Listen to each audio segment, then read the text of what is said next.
الحسابات التونسيه كتروج لكذبه طارق بن زياد التونسي، وكتستغل الكتاب التاريخ العام لافريقيا الجزء الثالث اللي تنشر برعايه منظمه اليونسكو باش يثبتوا هذا الكلام، ولكن الحقيقه ان هذا الشيء فيه خلط متعمد وتزوير ناكر للمعلومه. في الصفحه 241 من الكتاب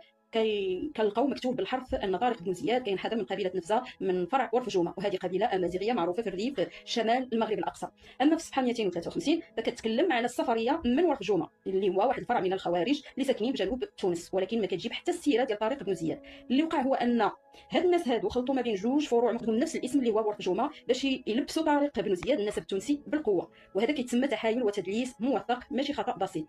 الادهى من هذا الشيء كله انهم كيزيدوا يستعملوا اسم اليونسكو باش يوهموا الناس ان هذا الكلام مصادق عليه، ولكن خاص الناس تعرف بان اليونسكو ماشي هيئه كتعطي شهاده النسب او كتثبت الاصل ديال الشخصيات التاريخيه، هي فقط كتساهم في طبع ونشر الدراسات الاكاديميه واللي كيكتبوها باحثين من بزاف ديال الدول، وكل وحده كتدافع على روايتها. يعني بكل وضوح استعمال اسم اليونسكو باش تدعم كذبه نسب طارق بن زياد لتونس هو استغلال مفضوح لمؤسسه علميه وثقافيه ومحاوله يائسه لتزوير التاريخ والتباهي بشخصيه ماشي ديالك. والواقع ان كبار مؤرخين من امثال ابن خلدون، الزهري، بن عباري، وحتى هشام جعيط التونسي المؤرخ التونسي اتفقوا بالاجماع ان طارق بن زياد امازيغي مغربي نفزي من الريف، وانطلق من طنجه باش يعبر للضفه الاخرى. بعض الحسابات التونسيه